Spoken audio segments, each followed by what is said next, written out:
You know by now that without a presenting problem, you don't have a role as a psychotherapist.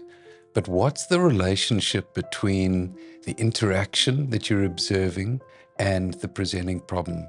Understanding this will greatly enhance focus and structure in your treatment process. Welcome to the Art of Therapy, Season 2, Episode 20.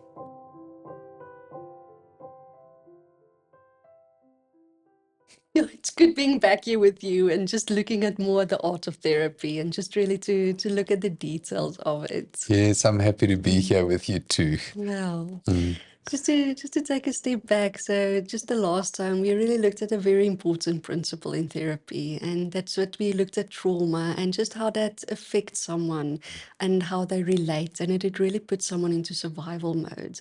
And where the therapist can see and can understand what the impact of trauma is on someone, they can really assist them in working through it. And then how a person usually relates, how they usually relate, will just organically come back again. Yes. Yeah, it's so important because that impact of trauma is something that just knocks someone off their feet. And as we explored, that it's going to have such an impact that almost predictably someone's going to experience nightmares, flashbacks. It's going to affect their mood, their concentration, how they feel about themselves and how they relate. And being able to see that is so important. And often just being able to identify where there's trauma and unresolved trauma, and then being able to, as a therapist, assist someone with that, the client, with the resolution, can be deeply healing. But also just understanding how that may affect it, how they are currently relating, how they're communicating. It actually has a profound impact, and then it can be dealt with. There's really big relief. Yes. Yeah, so much so that I think, as we noted, trauma is not so much an interpersonal variable or a way of relating as it is something that we experience that impacts on us and affects us profoundly. So it is actually related to context, and we've explored together the importance of context.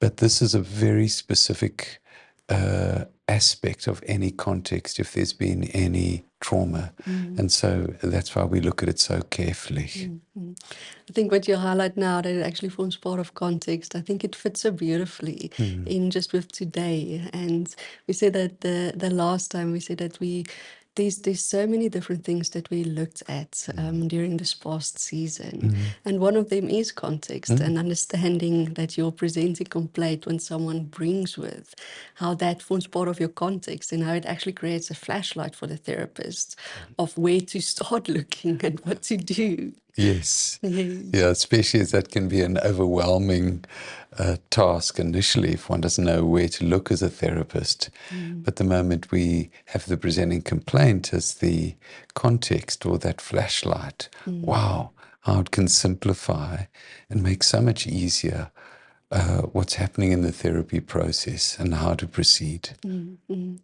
So now, okay, so just looking at that creates the context. So we looked at various other variables as well, or other aspects of what has an impact on our mental well-being. And I'm just thinking back now about the Carl Rogers variables that we had a look at. So the congruence, the empathy, and the unconditional positive regard.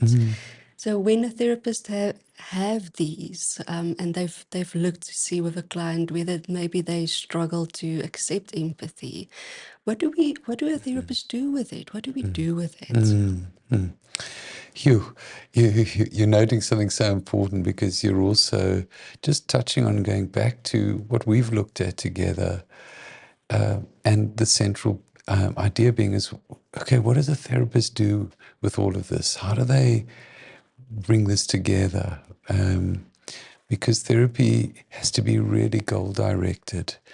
There's an enormous amount going on, and where to look, what to look at, and why. That's really the key. And so what we actually look at together is, okay, with all of this, the first thing that we've got to do is bring an idea of how does it link? Okay. Because, okay, you can both observe all of these remarkable dimensions of communication, of interpersonal functioning, but how does it link and what does it link to? And so really what we look at this point is what would be considered, after all of this observation, how do these observations of communication, of interaction, these patterns of interaction, how do they connect? How are they linked? And of course, what we're going to be looking at is how do they link with the presenting complaint? Because what we explore together in an earlier series and even in this series, but in another episode, we've done it several times, is how, that presenting complaint serves as the context for looking at and framing what needs and what's most important. And moreover, without a presenting complaint, the psychotherapist doesn't have a role.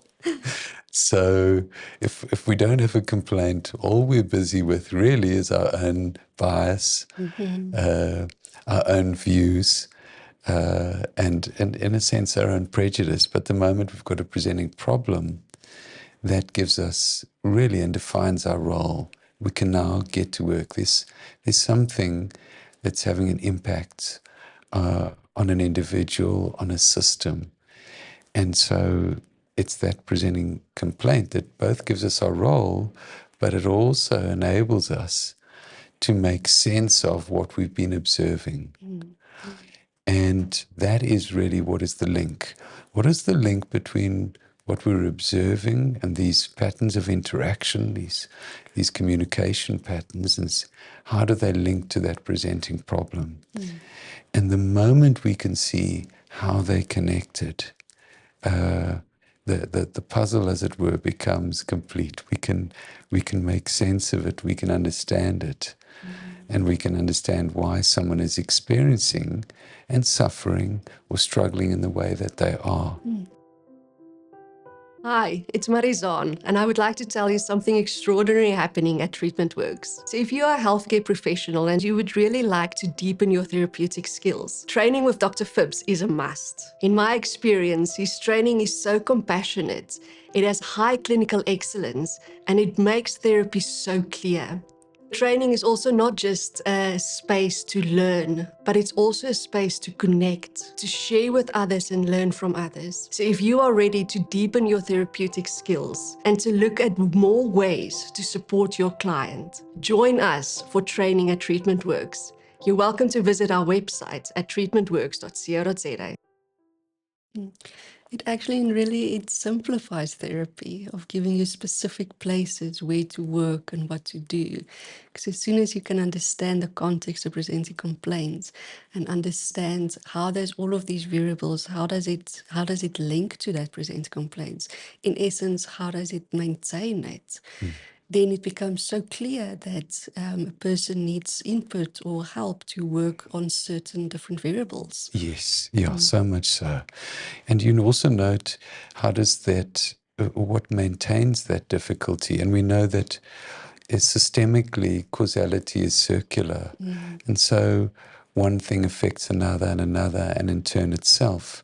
So yes, what maintains it, we're trying to understand what occurs in the system such that it continues to maintain what is occurring or what is the problem.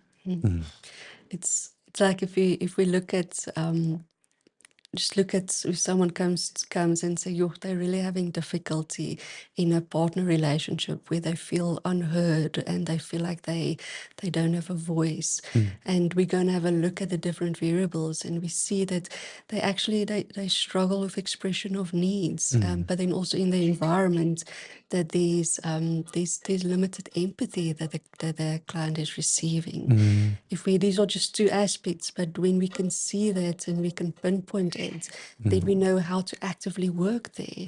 And on the one hand, assisting in creating empathy for the client, with the partner, but then also with the client, to assist them how to really effectively express their needs.